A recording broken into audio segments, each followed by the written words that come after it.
meeting, please do so afterwards, because he's still going to use that information. So Amir, the stage is yours. Thank you very much. Thanks. I'll share my screen if that's okay. So firstly, anyway, I'd like to thank you very much. This was great. Thanks to all the panelists, and thank you in general for this platform, and specifically for having me over, and for Yael and YG for the correspondence we had about this. I think you'll see it was very influential. So labGuru is our initiative to improve information transfer between past and future trainees in academia. We know that choosing a graduate lab is, sorry, I can't. Okay, choosing a graduate lab is a big decision with long-lasting influence. And it's a difficult one. There are numerous considerations to take in mind, and there's only so many internships and projects one can do to weigh their options. So we ran a survey with you. We had 61 responders. Thanks very much for that. As you can see, it's mostly postdocs and PhD students, but we had some faculty and a few undergrads answer. And what we see, first of all, is that most of our responders don't feel they were very well informed when they made a selection of a lab. 2.55 out in a scale of 1 to 4. And so we think we have an idea of where this gap comes from. When we asked, according to which parameters did you choose your lab, we gave you 13 different options, and these are the ones that came in first. Research topic was the number one consideration, then personal chemistry with the PI, the skills acquired in the lab, the social atmosphere in the lab, the PI's academic stature, the lab's geographic location, and the mentoring style. But then when we analyzed what you said today, in retrospect, you feel are the most important things to know about a lab, this ranking changed a bit. If we color code in blue, the things you can know on your own, and in yellow, the things you need insiders' insight for, it's pretty obvious that the yellow things moved up in ranking in hindsight. So mentoring style moved 6 places up and took the lead from research topic. That was only the second most important. Then social atmosphere progressed 1, and student promotion came out of nowhere. And so did the day-to-day style of working in the lab.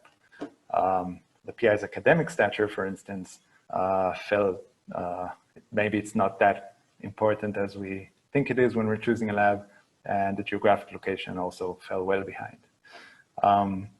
So we know there's this, these yellow information are important things. We know they're important things, we know they exist, and that's why usually we refer candidates to talk to past members. But this has a few problems. There's only so many past members a candidate can talk to. Candidates only know of past members that are listed on the website, so those who successfully or probably successfully finished their degree. Present and also past members may be wary of speaking open-heartedly about their PI. They may be, they still have a career, and they may be waiting for recommendation letters and things like that. So candidates need to be able to read between the lines to a certain extent. And also they need to know ask. And as we've seen in the previous slide, and also we know you're in your first steps in academia, you typically don't know all the things you should think about and inquire about. So in our survey, respondents talked to 2.9 past lab members. 34% talked to none, 1 talked to 20. If you're in the audience, good going. But know that I'm suspicious of round numbers. And they rated the importance of these talks, the importance these talks had on their decision as 3.2 out of 4. So quite important. So there seems to be a gap here between information. So information we know is very important, and it takes personal experience to learn, does not transfer well enough between past and future generations. So that's why we thought of labGuru. The idea is to make all wisdom from all past trainees available to all candidates. In all wisdom, I mean to cover all aspects that are important about a lab. in all past trainees to include feedback from anyone who's been trained in the lab, regardless of how or whether they finished their program, and provide this information openly to anybody who's interested, regardless of how shy or perceptive or lucky they are in contacting past members. We think this is good for, first of all, choosing a lab, but also it may help improve mentoring to a certain extent, because PIs would get feedback on aspects of their mentorship they typically don't get feedback on, and they aren't evaluated upon. And lastly, it can combat toxicity to a certain extent, because for these few toxic labs that we know are out there, that it's not about improving them. This could help transfer that information and prevent people from getting into a bad situation. Okay, so that was the positive slide. Now I'll show you the negative one, which is, I'm sure many of you have in mind, a few ways that such a thing can be problematic and go wrong, or at least useless. So I'll show you problems we thought of, major challenges we thought of, and how we thought of combating them. And then I'll show you what it eventually looks like. So how do you include all past members? We define a past member as anyone who had spent at least 6 months in the lab. And the feedback is initiated by us. So we approach all past members, regardless of, again, how and whether they finished their degree. So we want to minimize at least the self-selection of only people who have a specific strong emotion will answer the feedback, will give the feedback. How do you protect responder anonymity, which is very important. So responders would receive from us a one-time access key. Their response will be anonymized in the system. And most importantly, we'll display only response averages. So only when a lab has 3 responses or more, we'll display the average of these responses. So it would be near impossible to infer who gave which score. How do we prevent score settling? We don't want this to become a platform for past students to settle a grudge with their PI. So we are including no free text at all in this platform. The feedback is made of a battery of questions, all in closed multiple answer format. Also, the questions are made as objective and descriptive as possible, not on a good-bad scale, but trying to get a precise glimpse of the situation. That being said, if everything is multiple choice, how do you reflect toxicity? We set up this red flag system. So after completing the feedback, responders have the option of raising a red flag, saying something about the conduct of this lab is wrong. If more than one feedbacker raised such a flag, that would be shown on the website, and people who view it would know there's a red flag here, and they'd know to inquire more deeply. How do we make feedback constructive? We will weigh our responses according to recency. So there's incentive and reward in improving. And we will try to avoid response bias. We know female and male PIs receive different feedback. So we'll put on a disclaimer of gender and racial bias and refer to literature about it. And also, interestingly, I think we can analyze our data and look for systematic biases. Also, we'll introduce a lag between when people leave the lab and when we ask for feedback to avoid cases of if you're euphoric from just finishing your PhD, or if you have a grudge, or if you're anxious for your next position. We'll try to minimize. We think this could help minimize that. Okay, so I'll show you what it looks like. So this is a landing page for the Debating and Thinking Lab in Summan University. And as I said before, feedback is made of a battery of, at the moment we have around 100 questions. So first, I'll say the last 2 questions are very general and very subjective.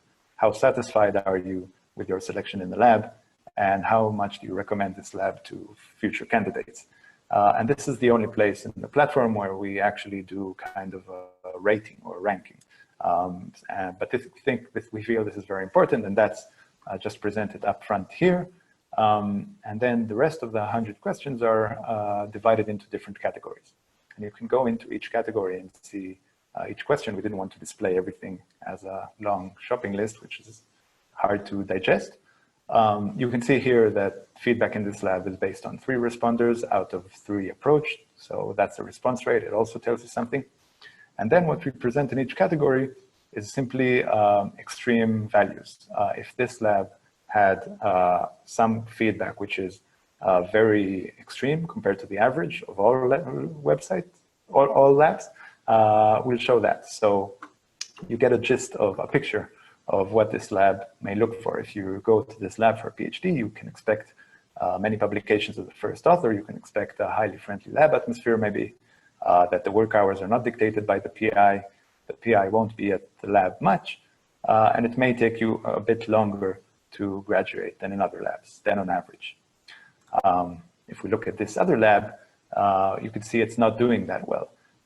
Satisfaction recommendation is lower, and so is the response rate. And here there's a red flag. I hope you can see that. If my face is not hovering above it, try to move my face. No, we can see it. You can see it, cool. So in this lab, you can see, even though like there's this red flag, it doesn't mean that everything's wrong with this lab, everything's bad. If you go here, like publication impact factor is generally very high, and people in this lab received high financial support. They worked on weekends, and the PI was highly involved in the research details, which could be a good thing or a bad thing. It depends on your style, what you're after. And there is this low rate of program completion, so like a high dropout rate. So let's say this intrigues me, and I want to delve deeper. I can click on graduation, and then I can see all the responses referring to graduation. So how long were you part of the lab? 5.3 years. Did you finish the program you plan to complete? So this is 60%, and this is the low value we just talked about. So if I hover over it, I can see where this lab is in relation to the general distribution. So indeed, 60% is quite low, I hope. And was it important for your PI that you complete your program on time? So you see now, this is not an objective question. It's much more subjective on a scale of 1 to 4. This is the average given. Are you still in academia? Were you interested in pursuing a career in academia when beginning training in the lab? How good are the skills and tools that you have acquired in the lab for pursuing a career in academia? Are you still in touch with the PI? Is the PI still interested and involved in your career? Are you still working with the PI? Would you be interested to continue working with the PI in the future? So all these types of questions, you can see they're a combination of subjective and objective information given by people from the lab. The idea of this platform is not to replace speaking with lab members, speaking directly. I think there's still a lot to be gained from one-on-one personal communication, but the idea is to give a broader overview, at least a very good starting point to making this inquiry, to know what to ask about and to know which topics are important and maybe special about the labs you're considering. And that's basically it. We're currently piloting this in Israel. If this will be successful, we want to make it a platform that can be set up in any institution, in any department. When I say we, it's me, Amir, and also Adi Kuriski and Paz Arshayav, both PhD students at Bar Ilan University. We're a non-profit, naturally. We're doing this, we're from the community and we're doing this for the community. And so in the crowd, if there are any IT experts, programmers, designers, UI, UX, or anyone with experience setting up this kind of social community initiative, especially in academia, we'd love to hear from you. If you'd like to set it up in your own institution, we'd also love to hear from you to one day talk to you, and also from everybody else. If you have ideas, suggestions, how you would do this, we're here. Thanks very much. Well, thank you so much, Emil. This is a great idea, and it's good that you added an email here. I know it's already 1:30, and some people, well, 1:30 Eastern time in the US, whatever hour it is, wherever you are. I want to first make an announcement, and then I want to tell you about a question that was asked in the Q&A about this, so people can leave if they need to. Sure.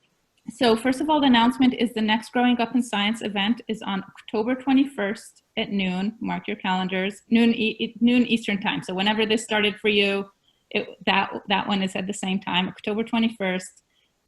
We will have Bianca Jones-Marlin and Michael Hopkins talking about their career paths as a regular Growing Up in Science meeting, but also part of the anti-racism series that is another one of the series that started this summer. Actually started earlier than this summer. Okay, so, and I also wanted to say that from the Q&A that we had in the previous session, it turns out that only 4 questions were not answered. So I think we went through most of it, so that's great. And thank you so much to Adrian, Keith, and Chiara for being here and for answering the questions. And now, Emil, there's a question in the Q&A.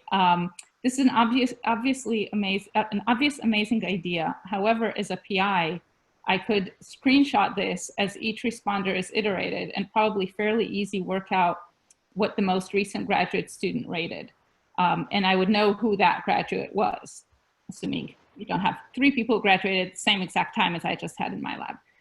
So the question is, would you maybe need to update every 2+ people, or maybe every few years or something of that sort? Yeah, that's interesting. That's a good suggestion. I'll write it, consider it. Also, I think if we're not transparent about how we recency weight, that could also maybe make it harder to make that inference. Yeah. Another question, would labGuru collect feedback from grad students only? For example, postdocs do not graduate, and sometimes it's not clear when they complete their program. Right, so we're thinking, so PhD we're thinking is the main target audience, but we want to, as we said, collect from everyone and maybe have like a different category if you want, like to carve up according to postdocs, PhD, because it may be a different experience being a PhD in that lab or a postdoc in that lab. And maybe these people will also give different feedbacks given their experience. So if there's enough data, we would like to have this categorization. And another question, how can people suggest questions that may be missing and they think are relevant? I'm assuming you're going to say email labguru.contact@gmail.com, but if you have another answer. Fill in the survey yesterday. yeah, in the survey we have a question of if you have suggestions, but definitely just write us. That would be simplest. We'd love to hear more. Like, we're collecting as many. We have 100 questions so far, and it takes 10 minutes to answer. The biggest unknown here, I think, is whether people would cooperate and be willing to give this feedback, and we're really hoping they would. Great. Well, thank you, everybody, again. Thank you, Emil, for this